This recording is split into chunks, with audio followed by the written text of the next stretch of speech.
دوسرا عشرہ جو تھا مغفرت کا وہ بھی آج پورا ہو رہا ہے، اور تیسرا عشرہ آج سے شروع ہو رہا ہے۔ حدیث میں آتا ہے اس من النیران، اس آخری عشرے میں جو ہے اللہ آگ سے لوگوں کو نجات دیتا ہے، جہنم سے نجات دیتا ہے۔ تو کیوں میری ماں ہم بھی کچھ اللہ کی عبادت کر کے آگ سے نجات حاصل نہ کریں، آگ سے خلاصی حاصل نہ کریں، جہنم سے چھٹکارا حاصل نہ کریں؟ کیوں ہم اللہ کو راضی کر کے؟ اس لیے کہ آئندہ رمضان میسر ہے یا نہیں معلوم زندگی میں۔ کوئی جوان بیٹی یا کوئی جوان بہن دل میں یہ نہ سوچے کہ میں جوان ہوں، اس لیے کہ اللہ جوانی میں مہلک بیماری ڈال کر ہلاک کر سکتا ہے۔ اس لیے جوان اپنی جوانی پر ناز نہ کریں، اور برے اپنے لمبے لمبے ارمان اور تمنائیں نہ بنائیں، کب آنکھ بند ہو جائے اور ہماری روح پرواز کر جائے۔ اس دنیا کے اندر اللہ نے جو زندگی عطا فرمائی، جانی اور مالی اعتبار سے جو کچھ اللہ نے دیا، اللہ تعالیٰ کے راستے میں صرف کر لیں، خرچ کر لیں۔ ما عندکم ینفد وما عند اللہ باق، جو تمہارے پاس ہے وہ ختم ہونے والا ہے، اور جو تم بینک آف آخرت میں جمع کراؤ گے، جو آخرت میں اللہ کے پاس جمع کراؤ گے، وہ تمہارے لیے باقی رہنے والا ہے۔ کہیں تو اللہ تعالیٰ یوں فرماتے ہیں کہ دیکھو لا تلہکم اموالکم ولا اولادکم عن ذکر اللہ ومن یفعل ذلک فاولئک هم الخاسرون۔ تمہارا مال، تمہاری اولاد تمہیں ہلاک نہ کر دے کہ ان کی محبت میں پڑے رہو اور جمع کرتے جاؤ، اللہ کے راستے میں خرچ نہ کرو۔ وانفقوا مما رزقناکم، اور خرچ کرو جو ہم نے تم کو دیا، اس سے پہلے کہ موت تمہارے پاس پہنچ جائے۔ من قبل ان یاتیکم الموت فیقول، اور اب مرنے سے پہلے تم کہہ رہے ہو یا فیقول، اے اللہ تو میری موت کو چند گھنٹوں کے لیے، چند منٹوں کے لیے پیچھے کر دے، تاکہ میں اپنا مال صدقہ کر کے آ جاؤں، کچھ توبہ کر کے آ جاؤں، کچھ نماز پڑھ کے آ جاؤں۔ فیقول رب لولا اخرتنی الی اجل قریب فاصدق واکن من الصالحین، میں سچا اور نیک بن کر کے آ جاؤں۔ اللہ فرماتے ہیں ایک سیکنڈ کی مہلت نہیں ہے، ولن یؤخر اللہ نفسا اذا جاء اجلها۔ میری ماں بالوں کا سفید ہو جانا اللہ کی طرف سے موت کی بشارت ہے، اولاد والیاں ہو جانا، نواسے والیاں ہو جانا، پوتے والیاں ہو جانا، یہ اللہ تعالیٰ کی طرف سے ایک اطلاع دی جا رہی ہے اس بات کی کہ دیکھو اب تمہیں مرنا ہے۔ الٹیمیٹم دیا جا رہا ہے اس بات کا کہ اب تمہیں آخرت کی طرف چلنا ہے، اور موت کے حالات تمہارے اوپر پیش آنے والے ہیں۔ اس لیے خاص طور پر مالی اعتبار سے اور جانی اعتبار سے جو اللہ نے عطا فرمایا ہے، اپنی زکات و صدقات سے اپنے آپ کو فارغ کر لیں مکمل طور پر، اور اسی کے ساتھ ساتھ اپنی جان کو اللہ کی عبادت میں لگائیں، نماز روزہ کی پوری پابندی ہو، اللہ کے سامنے سچے دل سے توبہ کریں، اور ساتھ یہ آخری عشرہ جو آزادی، جہنم سے آزادی کا چل رہا ہے، خاص طور پر میں نے اس سے پہلے بھی عرض کیا تھا کہ اگر ہماری ماؤں کو گھر میں کام کرنے والے موجود ہیں، مثلا بہو موجود ہیں، بیٹیاں موجود ہیں، تو ہماری ماؤں کو چاہیے کہ گھروں کا احتکاب کر لیں۔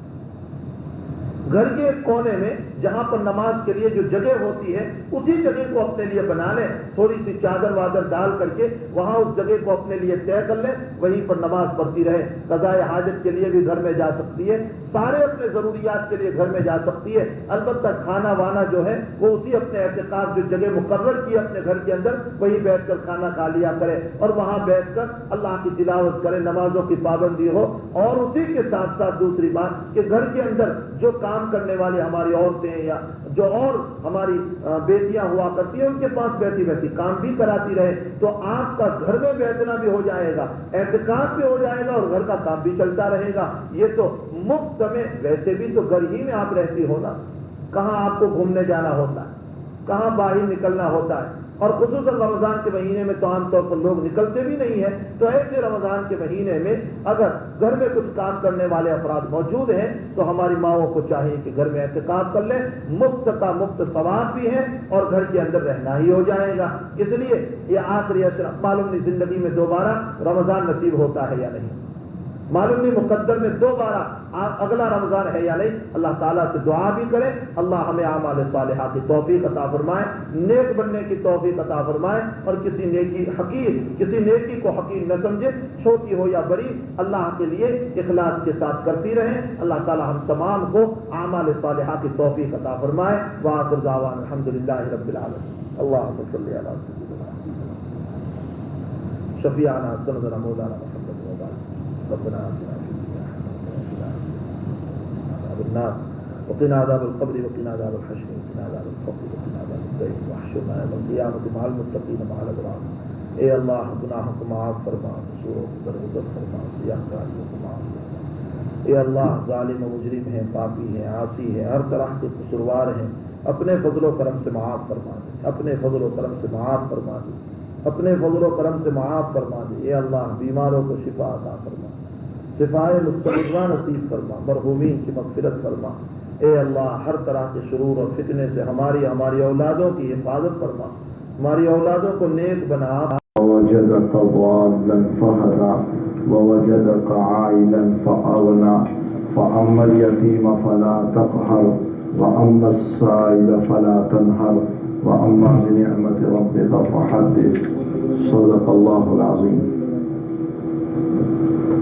بزرگان محترم، آج پوری دنیا پر اگر غور کیا جائے تو ساری دنیا فتنوں کے مکان میں کھڑی ہے، چاروں طرف سے فتنوں کے دروازے کھلے ہوئے ہیں، اور اس کی پیشین گوئی آج سے 1400 سال پہلے صادق و مصدوق محمد رسول اللہ صلی اللہ علیہ وسلم نے دی تھی، اور یہ بتایا تھا کہ آخری زمانے میں فتنوں کا ایسا دروازہ کھلے گا، ایسا دروازہ کھلے گا کہ اگر انسان فتنے کے ایک دروازے کو بند کرے گا تو بقول حضور پاک صلی اللہ علیہ وسلم 12 دروازے کھل جائیں گے۔ مطلب یہ ہے کہ فتنوں کا دور خوب چلے گا۔ اسی لیے حضرت علامہ انور شاہ صاحب کشمیری رحمۃ اللہ علیہ فرماتے ہیں کہ ویسے تو ہمارے نبی بالکل سچے ہیں، لیکن اگر آپ کی صداقت کو پریکٹیکلی صورت میں دیکھنا ہو تو آخری زمانے کو دیکھ لینا۔ حضور نے جتنی باتیں ارشاد فرمائی وہ تمام کی تمام باتیں تمہاری نظروں کے سامنے ہوتی ہوئی نظر آئے گی۔ تو یہ آخری زمانہ فتنوں کا دور ہے، اور فتنے مختلف قسموں سے۔ ہم نے فتنہ کس کو سمجھا؟ ہم نے تو صرف فتنہ اس کو سمجھ لیا کہ دو قوموں میں جھگڑا ہو گیا تو ہم نے سمجھا فتنہ ہو گیا، یا یہ ہے کہ دو ملک کا ٹکراؤ ہوا تو ہم نے سمجھا کہ یہ فتنہ ہو گیا، یا ہم نے یہ سمجھ لیا کہ دو آدمیوں کا جھگڑا ہوا تو ہم نے اس کو فتنہ سمجھ لیا۔ فتنہ صرف اس کا نام نہیں ہے، فتنہ تو ایک عجیب تعریف ہے۔ علماء کرام فرماتے ہیں کہ فتنے کی تعریف یہ ہے سونے کو آگ پر تپایا جائے، یہ ہے فتنے کی تعریف۔ مطلب یہ ہے کہ سونے کو آگ پر رکھا جائے، کھرا کا کھرا اور کھوتا کا کھوتا، اس میں سے ملاوٹ ایک طرف نکل جائے اور سونا ایک طرف نکل جائے، اس کو کہا جاتا ہے فتنہ۔ تو آج ساری دنیا میں صرف ملکوں کے ٹکراؤ کو فتنہ نہیں کہتے، دو آدمیوں کے جھگڑوں کو فتنہ نہیں کہتے، بلکہ فتنے کی تعریف یہ ہے کہ ہر وہ چیز جو شریعت حضور پاک صلی اللہ علیہ وسلم کے خلاف ہو جائے وہ ہے ساری کی ساری فتنہ۔ عقائد کے اعتبار سے آج فتنہ ہے، مسائل کے اعتبار سے آج فتنہ ہے، معاشرت کے اعتبار سے آج فتنہ ہے، تقریروں کے اعتبار سے آج فتنہ ہے، فقہ کے اعتبار سے آج فتنہ ہے، علم کے اعتبار سے آج فتنہ ہے، تصوف کے اعتبار سے آج فتنہ ہے۔ اگر فتنوں کا دور دیکھا جائے تو کوئی باب ہمارے سامنے ایسا نہیں ہے جس میں فتنہ تھا۔ تمام کے تمام اعتبار سے ہم فتنوں میں گھرے ہوئے ہیں۔ عقائد کے اعتبار سے اگر دیکھ لیا جائے تو کتنے لوگ وہ ہیں جنہوں نے عقیدے میں اتنا غلو کر دیا کہ اللہ کے حبیب پاک صلی اللہ تعالی علیہ وسلم کے باب میں نہ بولنے کے کلمات بول دیے، یہ عقیدے میں غلو ہو گیا۔ اور بعضوں نے اللہ کے حبیب کی شان میں وہ باتیں کہہ دی کہ نبی کو خدا کا مقام دے دیا، یہ بھی عقیدے میں غلو ہو گیا۔ جنہوں نے نبی کو خدا کا مقام دیا انہوں نے بھی عقیدے میں غلو کر دیا، اور جنہوں نے اللہ کے نبی کے باب میں طرح طرح کی باتیں بیان کر دی، مثلا کہہ دیا کہ حضور پاک صلی اللہ تعالی علیہ وسلم کی مزار اقدس کی نیت سے اگر کوئی سفر کرتا ہے تو اس کی گنجائش نہیں ہے، یہ بھی امت کا فتنہ ہے۔ اہل سنت والجماعت کا عقیدہ یہ ہے کہ ویسے تو روایت میں نبی کریم صلی اللہ علیہ وسلم نے یہ فرمایا لا تسافر الا ثلاثۃ مساجد، فرمایا کہ 3 مسجدوں کی نیت سے سفر کیا جائے، کعبۃ اللہ کی نیت سے، مسجد نبوی کی نیت سے، اور تیسرے نمبر پر مسجد اقصی کی نیت سے۔ لیکن اہل سنت والجماعت کا مسلک یہ بھی ہے کہ اگر مزار اقدس کی نیت سے سفر کیا جائے تو بھی گنجائش ہے۔ اب اس کے اپنی جگہ پر دلائل ہیں، بہرحال جنہوں نے نبی کے باب میں نہ بولنے کی بات بول دی وہ بھی فتنہ ہے، اور نبی کو خدا کا مقام دے کر عالم الغیب جنہوں نے نبی کو کہہ دیا یہ بھی امت کا فتنہ ہے۔ یہ تو عقیدوں کا بگاڑ ہے، یہ تو عقیدوں کا بگاڑ ہے۔ میں نے ابھی اپنے بعض جگہوں پر وہاں انڈیا کے اندر، یہاں تو وہ باتیں نہیں ہیں، وہاں میں نے انڈیا میں کہہ دیا، میں نے بعض جگہوں پر کہا کہ ہمارے عقیدے کے بگاڑ کا یہ عالم ہے کہ اگر کوا صبح صبح بولتا ہے تو لوگ کہتے ہیں مہمان آئیں گے۔ یہ پڑھے لکھے لوگ بول رہے ہیں، یہ عقیدے کا بگاڑ نہیں تو اور کیا ہوا۔ اللہ عالم الغیب ہے، وہ عالم الغیب کا مقام کوے کو تم نے دے دیا، یہ عقیدے کا بگاڑ ہے۔ اگر کتا رو رہا ہے تو لوگ کہتے ہیں کسی کی موت ہونے والی ہے، اس کا مطلب یہ نکلا کہ اللہ کا جو مقام علم غیب کا تھا وہ مقام دے دیا یہاں پر جانور کو۔ تو عقائد کے اعتبار سے بگاڑ، مسائل کے اعتبار سے بگاڑ اتنا زبردست ہے کہ بے شمار مسائل میں بگاڑ آ چکا ہے۔ طرح طرح کے مسائل اس طرح کے آ چکے ہیں کہ آج لوگ طلاق دے کر اپنی منمانی مفتی سے فتویٰ لکھوا لیا کرتے ہیں، اور بقول بعض ہمارے اکابرین ان کی زبان سے سنا گیا کہ بعض لوگ تو یہ کہتے ہیں مولوی صاحب آپ کا بھی کچھ ہو جائے گا، گنجائش نکال دیں۔ یہ تو کہنے کی اور صرف ہنسنے کی بات ہے، لیکن اگر مفتی نے چند کوڑیوں کے خاطر گنجائش نکال دی تو اس مرد و عورت کو زندگی بھر کے لیے زنا میں مبتلا کر دیا۔ اب اس کے ذریعے سے پیدا ہونے والی ساری اولاد حرام کی ہوگی، اس کے تمام راستے بگاڑ کے پیدا ہوں گے۔ تو مسائل کے اعتبار سے بگاڑ، عقائد کے اعتبار سے فتنہ، معاشرت کے اعتبار سے فتنہ۔ آج ہمارا معاشرہ دیکھ لیں تو فتنوں میں مبتلا ہے۔ اللہ کے حبیب پاک صلی اللہ تعالی علیہ وسلم فرماتے ہیں کہ عورتوں کی آواز بھی سطر ہے۔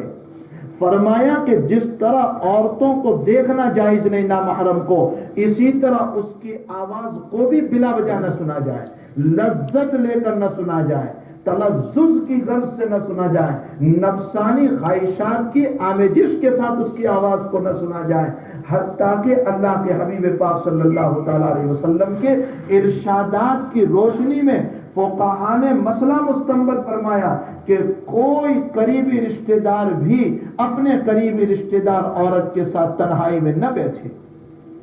مشکات شریف کی روایت ہے، نبی کریم صلی اللہ علیہ وسلم نے حقیقی بھائی کو حقیقی بہن کے ساتھ تنہائی میں سونے سے اور بیٹھنے سے منع فرما دیا، حالانکہ وہ حقیقی بھائی، لیکن فرمایا تنہائی میں نہ سوئیں۔ امام ترمذی نے روایت نقل فرمائی جابر رضی اللہ تعالیٰ عنہ قال رسول اللہ صلی اللہ تعالیٰ علیہ وسلم لا تنام المرأة مع المرأة، فرمایا حضور نے کہ کوئی عورت دوسری عورت کے ساتھ تنہائی میں نہ سوئے، اس میں بھی فتنے کا خطرہ ہے۔ یہ معاشرتی زندگی اللہ کے حبیب نے بیان فرمائی، اور دوسری طرف آواز کے فتنے کو دیکھ لے، انسان بچنا بھی چاہے تو نہیں بچ سکتا ہے۔ یہ جہاں جائے گا عورتوں کی گانے کی آواز اس کے کان سے ٹکراتی رہتی ہے۔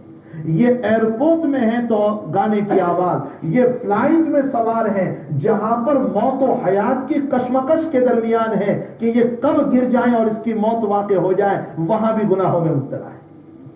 اور افسوس تو ہمارے نوجوانوں کا یہ ہے کہ بعض نوجوانوں سے متعلق ہم نے سنا کہ وہ ان فلائٹ کو پسند کرتے ہیں جن فلائٹ کے اندر ہر سیٹ کے سامنے ٹی وی ہوا کرتی۔ کیوں؟ تاکہ وہاں بیٹھے بیٹھے بھی گناہ میں مبتلا ہو، حالانکہ موت و حیات کی کشمکش میں مبتلا ہے۔ کچھ پتہ نہیں کہ یہ ہم سے اپنے منزل پر پہنچے گا یا نہیں پہنچے گا۔ یہ تو آسمان اور زمین کے درمیان معلق ہو چکا ہے۔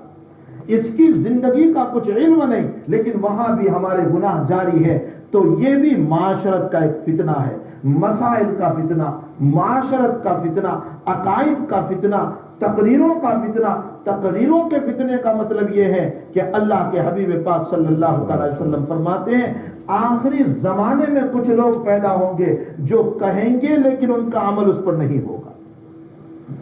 حدیث میں آتا ہے کہ ایک آدمی کی انتڑیاں نکلی ہوئی ہوگی اور وہ اپنی انتڑیوں پر چلے گا جہنم کے اندر۔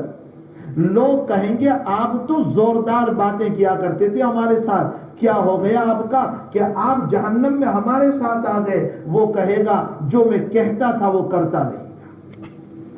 روایت میں ہے کہ ایک آدمی قیامت کے دن اپنے چہرے کو چھپا کر کے یوں کھڑا ہوا ہوگا، اللہ کے فرشتے فرمائیں گے ہاتھ ہٹاؤ تمہارا۔ یہ اپنے چہرے کو اس لیے چھپائیں گے کہ لوگ اس کو دیکھ نہ لیں کہ لوگوں کو برائی سے روکتا تھا اور بھلائی کا حکم دیتا تھا، لیکن خود اس کی زندگی اس پر نہیں تھی۔ اس لیے وہ اپنے چہرے کو اپنے ہاتھوں سے ڈھانپ رہا ہوگا کہ لوگوں کے سامنے کھل نہ جائے۔ تقریر کا فتنہ، علم کا فتنہ۔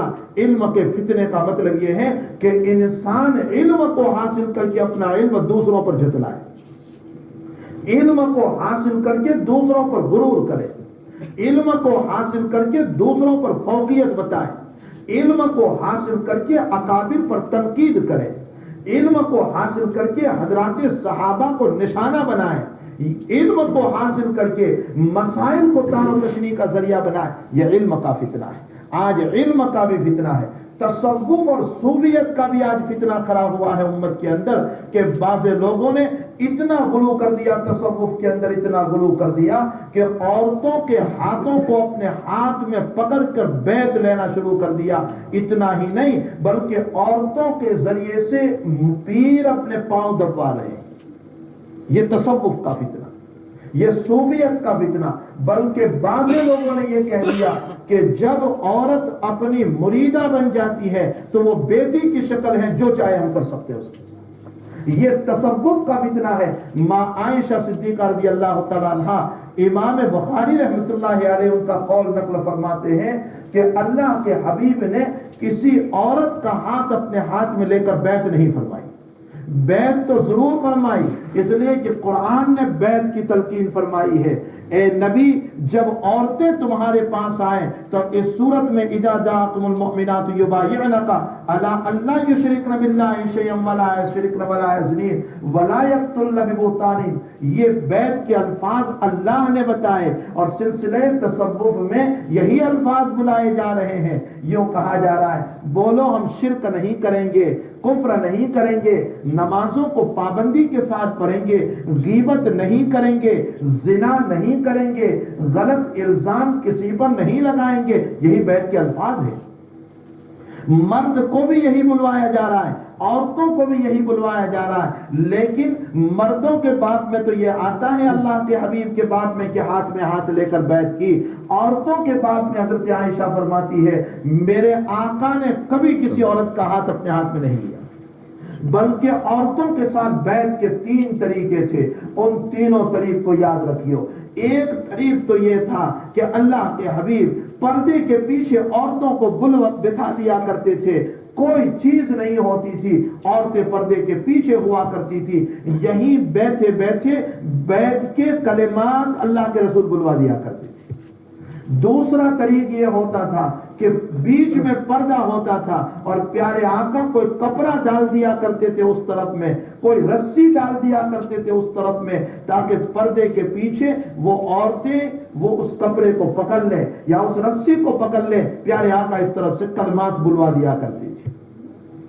اور تیسری شکل یہ ہوتی تھی کہ خود جو عورت بیعت ہونے آتی تھی اس کا شوہر یا اس کا والد یا اس کے بھائی جو آتے تھے ان سے کہتے تھے پانی لے آؤ، وہ پانی لے آتے تھے۔ پیارے آقا صلی اللہ علیہ وسلم اس پانی میں تبرکن اپنا ہاتھ رکھ دیتے تھے اور پھر کہتے تھے اس پانی کو لے جاؤ اور تمہاری جو عورت ہم سے بیعت ہونا چاہتی ہے اس کو کہو کہ تبرکن وہ اس میں ہاتھ ڈال دے اور میں جو کلمات کہتا ہوں وہ کلمات ان کو بلوا دینا۔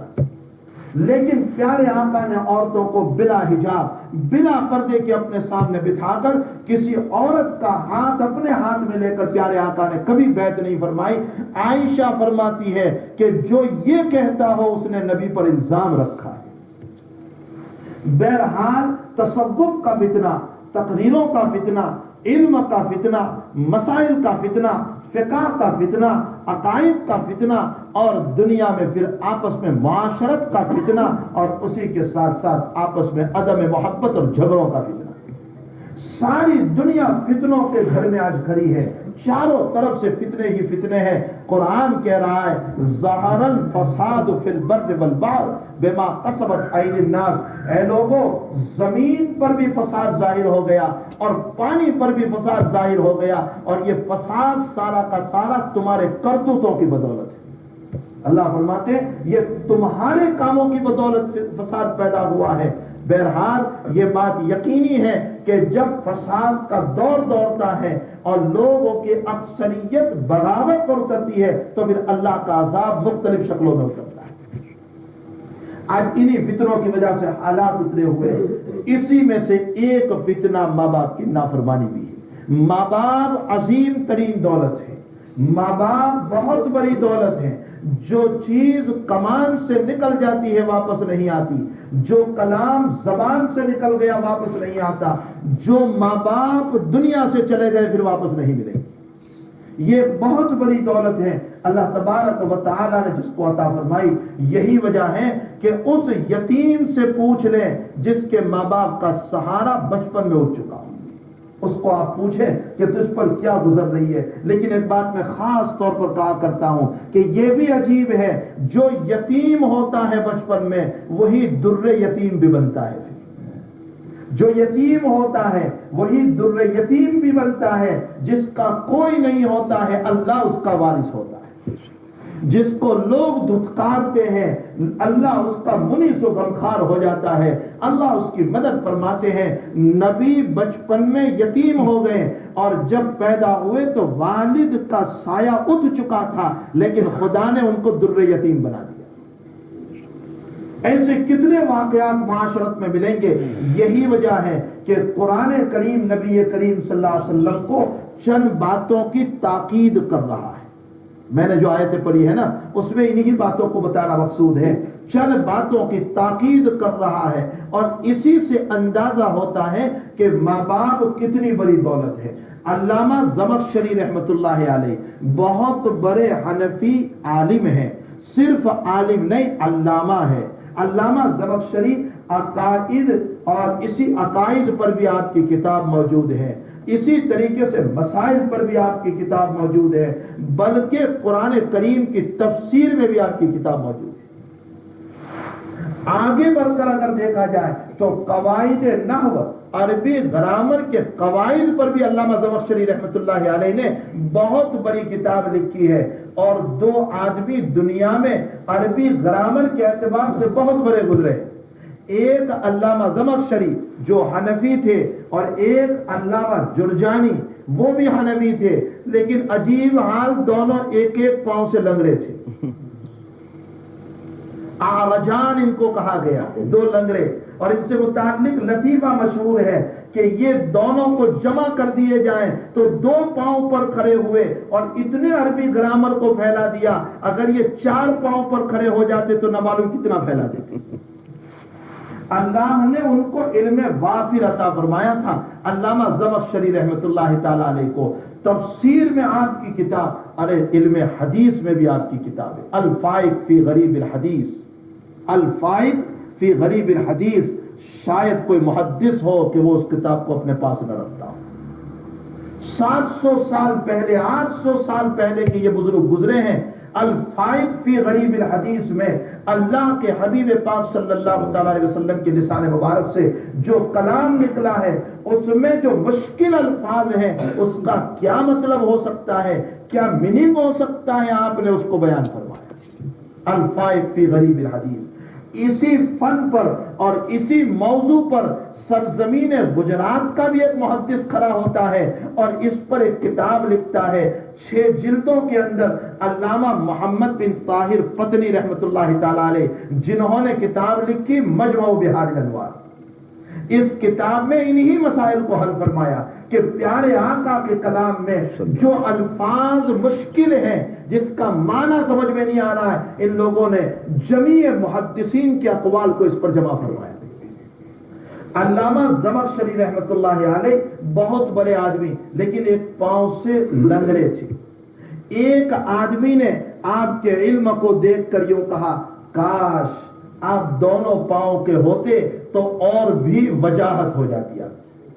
اس سے ایک مسئلہ یہ سمجھ میں آتا ہے کہ عالم کے ظاہری وجاہت کا بھی اثر پڑتا ہے۔ مفتی شبیر صاحب رحمت اللہ علیہ جن کی معرف القرآن ہم سب کے مکانوں میں ہوتی ہے، اور اب تو حضرت کی تفسیر انگلش میں بھی ہو چکی ہے، مفتی شبیر صاحب رحمت اللہ علیہ حضرت حکیم الامت تھانوی رحمت اللہ علیہ کی مجلس شورا تھی۔ جیسے امام اعظم ابو حنیفہ رحمت اللہ علیہ نے مسائل کے استعمال کرنے کے لیے 40 علماء کی ایک مجلس بنائی تھی، اس میں ابو یوسف بھی ہے، امام محمد بھی ہے، حسن ابن زیاد بھی ہے، امام زفر بھی ہے، اور سفیان ثوری بھی ہے، اور ان کے علاوہ عبداللہ ابن مبارک بھی ہیں۔ کبار محدثین اس کے اندر شریک ہوتے تھے، اور مشکل مسائل پر بحثیں ہوتی تھی، اور بحث کے بعد نتیجہ نکالا جاتا تھا اس میں سے۔ اسی طریقے سے حضرت حکیم الامت تھانوی رحمت اللہ علیہ نے بھی اس زمانے میں جو مشکل مسائل پیش آتے تھے، مثلا ایک بہت بڑا مسئلہ پیش آیا تھا۔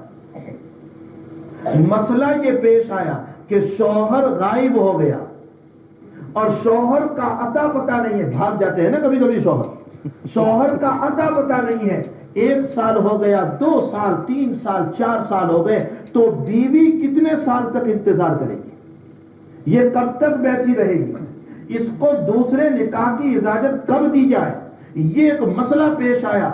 اب امام ابو حنیفہ کا مسئلہ اگر دیکھا جائے تو امام صاحب رحمت اللہ علیہ تو یوں فرماتے ہیں کہ شوہر غائب ہو جائے، اس مسئلے کو مفقود الزوج کا مسئلہ کہا جاتا ہے، یعنی شوہر کے غائب ہونے کا مسئلہ۔ اگر شوہر غائب ہو جائے تو امام ابو حنیفہ، امام شافعی رحمہم اللہ تعالیٰ تو یوں فرماتے ہیں کہ جب تک اپنے شوہر کے تمام دوست نہ مر جائے، وہاں تک اس کی بیوی دوسرا نکاح نہیں کر سکتی۔ جب تک اپنے شوہر کے تمام دوست نہ مر جائیں، وہاں تک یوں سمجھا جائے گا کہ اس کا شوہر بھی دنیا میں زندہ ہے، اور جب زندہ ہے تو نکاح نہیں کر سکتی۔ اب مسئلہ یہ پیش آ گیا کہ اتنی لمبی مدت میں تو بدھی بھی چلی جائے گی، وہ بھی دنیا سے اللہ کی پیاری ہو جائے گی، کتنی لمبی مدت اس کو بٹھایا جائے۔ اس مسئلے پر جب یہ بحث چلی ہے تو حضرت تھانوی نور اللہ مرکزہ نے اپنی مجلس شورا میں حضرات علماء کو جمع کیا اور اس پر گفتگو فرمائی۔ مسئلہ حل نہیں ہوا تو آپ نے حضرت مدنی نور اللہ مرکزہ اس وقت مدینہ المنورہ میں تھے، اور مدینہ المنورہ میں درس بخاری دیتے تھے۔ 12 سال تک مزار اقدس کے قریب بیٹھ کر حضرت مدنی رحمت اللہ علیہ نے بخاری شریف کا درس پڑھا ہے، اور جب اللہ کے حبیب کا نام آتا تھا تو یوں نہیں فرماتے تھے قال رسول اللہ صلی اللہ علیہ وسلم، یوں نہیں فرماتے تھے، بلکہ کہتے تھے قال صاحب ھذا القبر، اس قبر والے نے فرمایا۔ حضرت مدنی نور اللہ مرکزہ مدینہ المنورہ میں اور حجاز میں مالکی مسلک چلتا ہے، حجاز میں مالکی مسلک چلتا ہے آج بھی، اس وقت بھی۔ تو حضرت تھانوی رحمت اللہ علیہ نے حضرت مدنی نور اللہ مرکزہ کو لکھا کہ یہ ایک مسئلہ پیش آیا ہے، اب اس میں امام مالک کا مسلک ہم کو سب سے آسان معلوم ہوتا ہے، دلائل کے اعتبار سے آپ مالکی علماء سے وہاں رجوع کریں، حجاز میں بڑے بڑے جو علماء ہیں ان سے رجوع کریں، اور رجوع کرنے کے بعد اس کا جواب ہم کو دیں۔ حضرت مدنی رحمت اللہ علیہ نے وہاں کے مالکی علماء سے مسئلہ پوچھا، مدینہ کے علماء، مکہ کے علماء، ریاض کے علماء، جدہ کے علماء جو کبار محدثین علماء تھے، ان سے مسئلے میں رجوع فرمایا، اور جو لب لباب اور خلاصہ نکلا اس کو حضرت تھانوی رحمت اللہ علیہ پر لکھا۔ حضرت تھانوی نے اپنے جماعت کے علماء سے پھر بحث فرمائی اس پر، اور اخیر میں جا کر تمام شرائط کو سامنے رکھ کر پھر اخیر میں یہ فتویٰ دیا مالک رحمت اللہ علیہ کے قول پر کہ اگر شوہر غائب ہو جائے اور 4 سال تک شوہر نہ آئے تو اس صورت میں شوہر کو مردہ سمجھ لیا جائے گا اور بیوی عدت گزار کر دوسرا نکاح کر سکتی ہے۔ یہ اہم مسئلہ تھا جو اس وقت پیش آیا تھا، بلکہ اس پر حضرت نے پھر ایک کتاب لکھی الحیلۃ الناجزہ۔ یہ مستقل ایک کتاب ہے، آج بھی موجود ہے، بلکہ میں نے ابھی سنا کہ وہ ترکی زبان میں بھی اور انگلش زبان میں بھی ہو چکی ہے، الحیلۃ الناجزہ۔ اور اس کے واقعات تو آج کل آئے دن پیش آ رہے، یہ مسائل تو آج آئے دن پیش آ رہے کہ شوہر نے نکاح کیا، حالات پیش آئے، شوہر بیوی کو چھوڑ کر چلا گیا، ایک کنٹری میں وہ آیا تھا، یہاں نکاح کیا، اس کے بعد وہ جب اس کا حق ہو گیا تو اس لڑکی کو چھوڑ کر چلا گیا، اب اس کا کیا مسئلہ؟ تو بہرحال حضرت تھانوی رحمت اللہ علیہ کی بھی ایک شورا تھی، اس میں کبار علماء ہوتے تھے، مفتی شفیع صاحب رحمت اللہ علیہ، حضرت مفتی ظفر احمد صاحب تھانوی رحمت اللہ علیہ، حضرت علامہ شبیر احمد عثمانی رحمت اللہ علیہ، کبار علماء ہوتے تھے، مسائل پر گفتگو چلتی تھی۔ ایک مسئلہ بڑا اہم پیش آ گیا، اس مسئلے پر حضرت مفتی شفیع صاحب رحمت اللہ علیہ نے جو دلائل دی عجیب طرح کے، تو حضرت تھانوی رحمت اللہ تعالی علیہ اس کرنے لگے اور کہنے لگے مفتی شفیع صاحب تھینگنے کر کے تھی، مجھے یہ سنانا ہے، حضرت تھینگنے کر کے تھی۔ فرمایا کہ مولوی شفیع میرے بس میں ہوتا تو تیرا قد کھینچ کر کے تجھے لمبا کر دیتا تاکہ تیری ظاہری وجاہت بھی اچھی ہو جاتی، یعنی باطنی اور علمی وجاہت تو ہے ہی تیری، لیکن ظاہری وجاہت بھی تیری اچھی ہو جاتی۔ معلوم ہوتا ہے کہ عالم کو اپنا ظاہر بھی اچھا رکھنا چاہیے، اس کا اثر پڑتا ہے، اس کا لباس بھی صحیح ہو، اس کی ٹوپی بھی صحیح ہو۔ وہ ہمارے بچے جب فارغ ہوتے ہیں نا، وہ دستار بندی جب ان کے سر پر کی جاتی ہے تو چھوٹی چھوٹی ٹوپی پہن کر آتے ہیں، تو میں اس کو یوں کہتا ہوں چپکے سے کان میں کہ اب تو بڑی ٹوپی پہنو، اللہ کے واسطے جا رہے ہو قوم کے سامنے۔ قوم خود عمل نہ کرے تو کوئی عرض نہیں، لیکن تمہارے تو قدم قدم کو دیکھے گی، تمہاری جان بخشی نہیں ہوگی۔ تو بہرحال فرمایا عالم کو بھی وضاحت اپنی اچھی رکھنا چاہیے، جس کی بنیاد پر قوم پر ظاہری وضاحت کا بھی اثر پڑتا ہے۔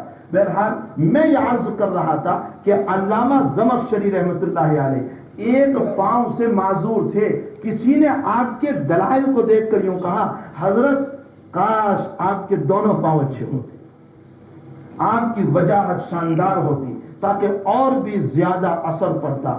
یہ کیسے لنگڑے ہو گئے تھے، ان کا لنگڑا پن کیسے آ گیا تھا؟ عجیب بات ہے، وہ خود فرماتے اپنی سوانے میں، اپنی لائف اور اپنی ہسٹری میں لکھتے ہوئے، فرمایا کہ میں بچہ تھا اور میں نے چڑیا پکڑی اور چڑیا کے پاؤں کو باندھ دیا، جیسے آپ بھی جب چھوٹے ہوں گے ہندوستان میں تو اس طرح چڑیوں کے پاؤں کو باندھ کر کھیلتے تھے وہاں پر، تو چڑیا کے پاؤں کو باندھا اور میں اس سے کھیلنے لگا۔ میری ماں نے بارہا مجھ کو منع کیا لیکن میں نے اس کی ایک بات نہیں سنی۔ ماں نے کہا بیٹے کمزور پرندہ ہے، اتنا کھینچتا ہے، وہ اڑ رہی ہے تو کھینچ رہا ہے، اس کا پاؤں ٹوٹ جائے گا۔ میں نے نہیں مانا، نتیجتاً 2-4 دن میں چڑیا کا پاؤں ٹوٹ گیا۔ میری ماں سے جملہ نکل گیا زبان سے، جا خدا بھی تیرا پاؤں توڑ دے۔ بس یہ لنگڑا پن جو آ گیا میری ماں کی اس دعا کی بدولت، پاؤں میں جو لنگڑا پن جو آ گیا ہے وہ میری ماں کی اس بد دعا کی بدولت آیا۔ حالانکہ ماں کو بد دعا دینا بھی نہیں چاہتی تھی، وہ تو جملہ زبان سے ویسے ہی نکل گیا، لیکن اس کا اثر یہ ظاہر ہوا۔ یہی وجہ ہے کہ شریعت اسلام اتنی زبردست شریعت ہے کہ یہ کافر والدین کے ساتھ بھی حسن سلوک کو کہہ رہا ہے۔ اسلام جو ہے وہ کافر والدین کے ساتھ بھی حسن سلوک کی اجازت دے رہا ہے، اجازت نہیں حکم کر رہا ہے۔ حضرت سعد بن وقاص رضی اللہ تعالیٰ عنہ اسلام لے آئے، بہت بڑے جلیل القدر صحابی ہے، اسلام لے آئے۔ ان کی ماں نے نظر مانی کہ جب تک تو اسلام سے پھرے گا نہیں میں کھانا چھوڑ دوں۔ نظر بھی عجیب مانی، کھانا چھوڑ دوں۔ نہ کھاتی ہے نہ پیتی ہے، نڈھال اور کمزور ہو گئے، قریب تھا کہ جان چلی جاتی۔ لوگ کہہ رہے سعد سے ارے تیری ماں مرنے کے قریب ہے اور تو کچھ دیکھ نہیں رہا ہے۔ اللہ کے حبیب کی خدمت میں پہنچے، یا رسول اللہ صلی اللہ علیہ وسلم میں بڑی کشمکش میں آ گیا۔ ایک طرف میری